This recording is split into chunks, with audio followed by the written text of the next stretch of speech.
infarto cerebral es un fenómeno que cuando se presenta pone en jaque todo el funcionamiento de nuestro organismo. El cerebro, como máquina maravillosa que es, empieza a trabajar inmediatamente y bueno, pues todo ese mecanismo que se pone en marcha muchas veces permite la recuperación en buena parte de aquella sección del cerebro que fue dañada por una isquemia, por la falta de oxigenación y que muere. Pero ¿qué pasa? ¿Qué pasa? Karen, es de verdad fascinante, es un tema fascinante el que nos traes ahora, porque además es algo que desafortunadamente es muy frecuente. Y muy frecuente en mujeres y en hombres. Me parece que en hombres es todavía más frecuente. Es todavía más frecuente, Laura. Muchas gracias. Qué gusto saludarlos en esta sección en Iminal, la ciencia en movimiento. Y ya lo comentaba Laura muy bien. La verdad es que el cerebro es un órgano muy complejo y metabólicamente caro, porque él adquiere o consume el 20% de los nutrientes que nosotros adquirimos a través de los alimentos. Y además es importante mencionar que cuando sufre algún daño, en este caso un infarto cerebral isquémico, le cuesta trabajo recuperarse. El doctor Rafael Tovar y Romo, del Instituto de Fisiología Celular de la UNAM, estudia cómo es que se reconecta el cerebro después de un daño cerebrovascular como este, y así nos lo explica en la sección de hoy. ¿Qué ocurre en el cerebro cuando sufre un infarto? ¿Cómo se reconecta o recupera después de una lesión como esta? Uno de los infartos cerebrales más comunes es el llamado isquémico, que sucede cuando se bloquea el paso de la sangre a este órgano y en cuestión de minutos, las células que habitan la región donde se registra el bloqueo comienzan a morir, lo que significa que se perderán algunas funciones específicas. Después de un infarto, lo que ocurre con el cerebro es que en general hay una gran desorganización de todas las estructuras a nivel de neuronas, a nivel de circulación, de la formación de los vasos que llevan la sangre y que irrigan el cerebro, a nivel de la manera en la que está organizado el cerebro para aislarse un poco y protegerse de los entornos tóxicos.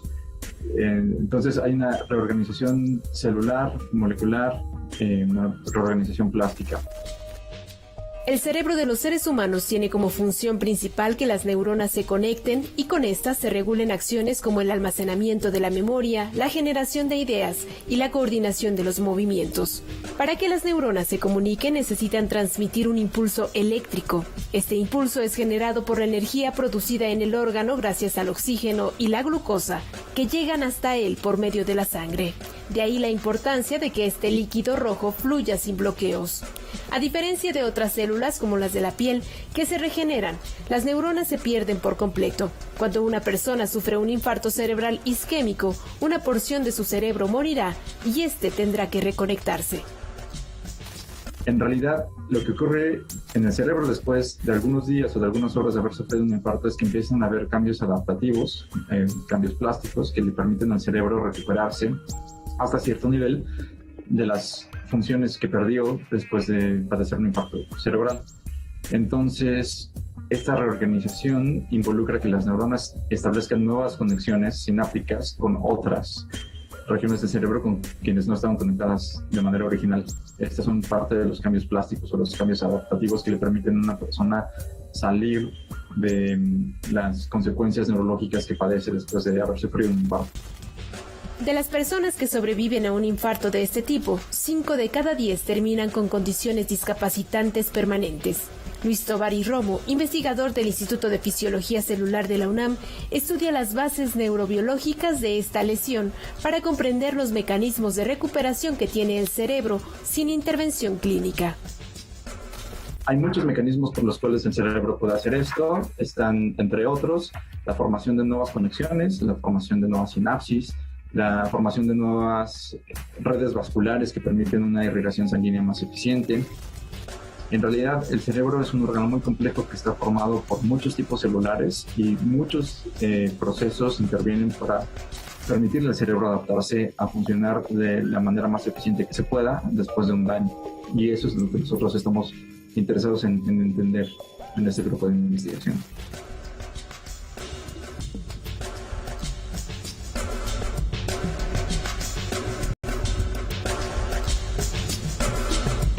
Bueno, al ver la explicación de tu invitado, Karen, recordaba yo un caso familiar de una isquemia cerebral y cómo Marcelino Cereijido, que es un gran neurocientífico, me explicaba que las células del cerebro son distintas al resto del cuerpo. Las neuronas son como especie de soldados, los cuales se les asigna una misión y que en un momento dado se les puede decir, bueno, ustedes que pertenecen a esta tropa, ahora se les necesita y van a desarrollar labores de infantería o labores, ahora tú vas a ser el sargento, sí, porque ya no hay células que estén realizando esta función. Entonces, bueno, tiene la capacidad de cambiar de función.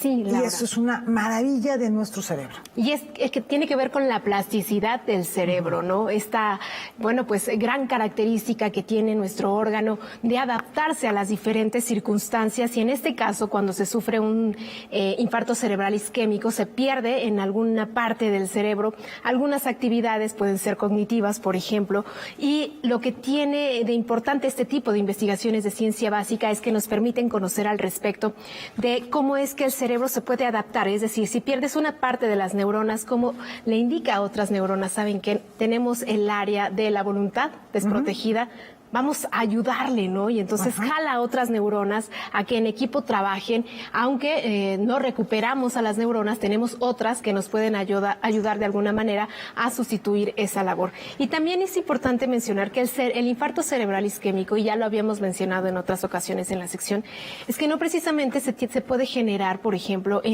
con un golpe en el cerebro, ¿no? Te puedes pegar, por ejemplo, en un pie o en un brazo y de repente un coágulo de sangre se genera y viaja hasta el cerebro. Es ahí donde se puede generar un daño, ¿no?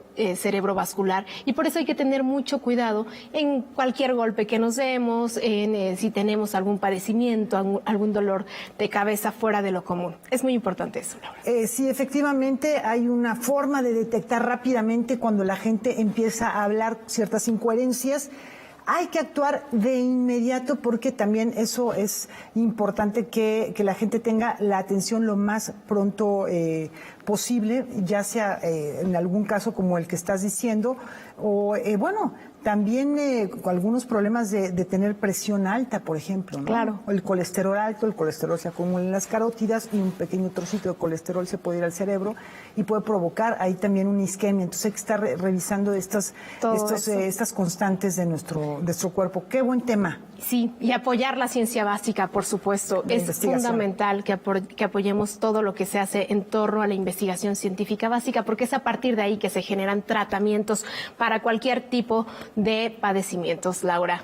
Pues muchísimas gracias. Nos vemos la próxima semana, Karen. ¿Cómo ves, Rafa? No, es un tema fascinante entender cómo funciona el cerebro. Esto que comentas, Laura, aguas cuando alguien está hablando incoherencias, pero también pareciera intrascendente, pero la importancia de escribir bien los mensajes de texto, porque eso también puede ser un mensaje, una señal, un grito de ayuda. Si está escribiendo alguien incoherencias en un mensaje de texto, puede ser también señal de un derrame cerebral, de un infarto cerebral. Así que mucha atención, mucho cuidado y a seguir explorando este fascinante mundo que es la mente.